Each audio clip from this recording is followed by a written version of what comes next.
Was there actually a Thanksgiving dinner between natives and white settlers? Yes. Well, kind of. Let me explain. There were many dinners between natives and English immigrants.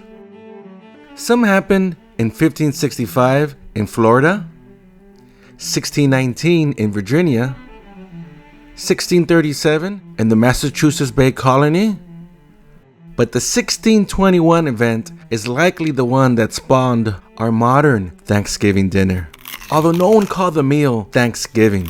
And it's not what or how you think, and here's why.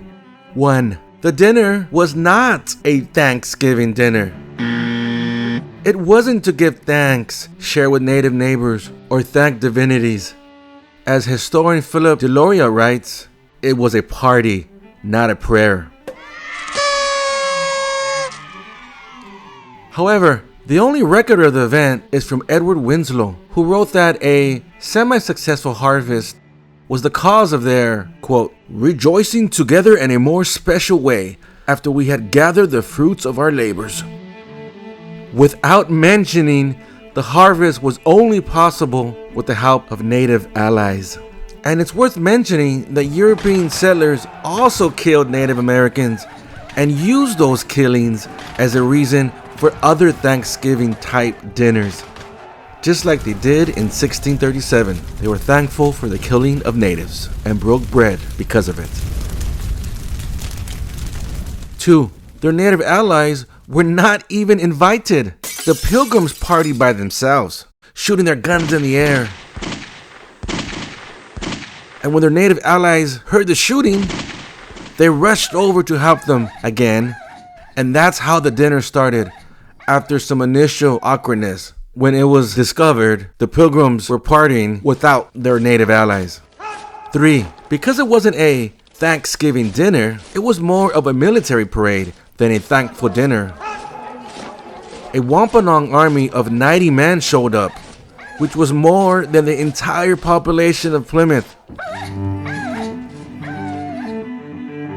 So, combined with the Pilgrim Army, the first American Thanksgiving dinner had more shooting, target practice, and military drills than an actual dinner over the next 3 days that they spent together. And maybe the guns make it more American than anything.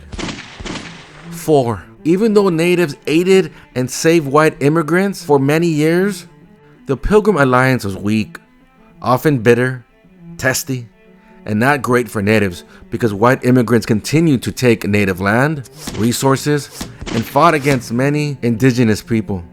The alliance ended quick. So the false Thanksgiving narrative of diverse friends celebrating a thankful dinner is really misleading. Which brings us to the last point. 5. Any implication that European immigrants were thankful and kind to their native allies downplays the centuries of overtly genocidal racism. Yes, a dinner took place with uninvited natives, and they ate deer, turkey, fish, eels, shellfish, and a Wampanoag dish called nasamp, which is boiled cornmeal mixed with vegetables and meats. But Native Americans used to live freely on 2 billion acres, but were forced to only 50 million acres on Indian reservations. 98% of their available land was taken from them. The indigenous population was also reduced by some 98%,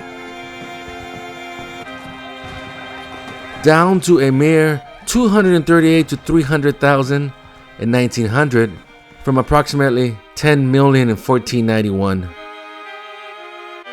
Native slavery, hunting natives, Indian wars, boarding schools, the Indian Removal Acts, and more should redirect our modern Thanksgiving memories.